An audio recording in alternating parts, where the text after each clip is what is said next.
நம் வாழ்க்கை ஒரு நதி போன்றது என்று நினைக்கிறோம். ஆனால் இன்று நாம் பார்க்க போவது வித்தியாசமானது. விஷ்ணுவின் 10 அவதாரங்கள் எப்படி மனித வளர்ச்சியின் படிநிலைகளை தெய்வீக அவதாரங்களோடு இணைத்திருக்கிறார்கள். முதல் அவதாரமான மச்ச அவதாரத்திலிருந்தே தொடங்குவோம். மீனாக பிறந்த விஷ்ணு கர்ப்பத்தில் குழந்தை தாயின் இரத்தத்தோடு கலந்திருக்கும் நிலையை குறிக்கிறது.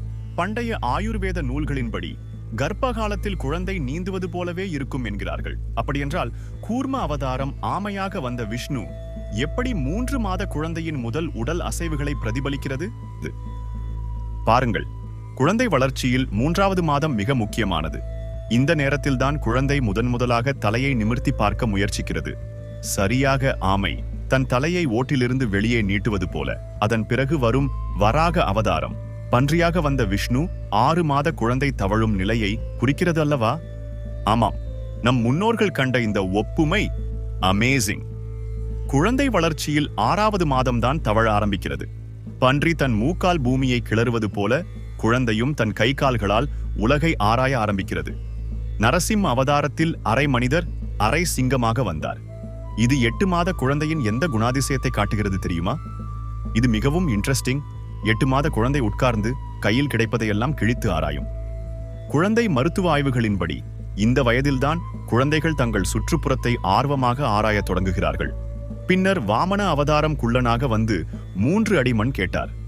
இது ஒரு வயது குழந்தையின் முதல் அடிகளை குறிக்கிறது. பழைய தமிழ் மருத்துவ நூல்களில் குழந்தை முதல் அடி எடுக்கும் போது 3 முறை தடுமாறி விழும் என்று சொல்கிறார்கள். விஷ்ணுவின் 3 அடிகள் இதையே குறிக்கிறது. அதன் பிறகு வரும் பரசுராமர், ராமர், பலராமர், கிருஷ்ணர் அவதாரங்கள் வளர்ந்த மனிதனின் பல்வேறு பண்புகளை காட்டுகின்றன. ஆமாம், பரசுராமர் கடமை உணர்வை காட்டுகிறார். ராமர் தர்மத்தை நிலைநாட்டுகிறார். பலராமர் குடும்ப பாசத்தை போதிக்கிறார். கிருஷ்ணர் ஞானத்தை உபதேசிக்கிறார். இறுதியாக கல்கி அவதாரம், இன்னும் வரவிருக்கும் அவதாரம். இது எப்படி மனித வாழ்வின் இலக்கை குறிக்கிறது? கல்கி அவதாரம் முக்தி நிலையை குறிக்கிறது. பழைய ஞான நூல்களின்படி ஒவ்வொரு ஆத்மாவும் இறுதியில் இறைநிலையோடு ஐக்கியமாகும். அதுவரை பல பிறவிகள் எடுக்கும். ஒவ்வொரு பிறவியிலும் புதிய பாடங்களை கற்றுக்கொள்ளும். இந்த கருத்துக்கள் இன்றைய காலத்திற்கும் எவ்வளவு பொருத்தமாக இருக்கின்றன. நிச்சயமாக நம் வாழ்க்கையில் நாமும் பல அவதாரங்கள் எடுக்கிறோம். மாணவன், தொழிலாளி, குடும்பஸ்தன், ஆசிரியன் என பல பாத்திரங்களை ஏற்கிறோம். வாழ்க்கை என்பது ஒரு தொடர் பயணம்.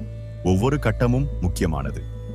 நம் முன்னோர்கள் இதை எவ்வளவு அழகாக விஷ்ணுவின் அவதாரங்கள் மூலம் விளக்கியிருக்கிறார்கள் என்பதுதான். அனைவருக்கும் நன்றி. மீண்டும் அடுத்த வீடியோவில் சந்திப்போம்.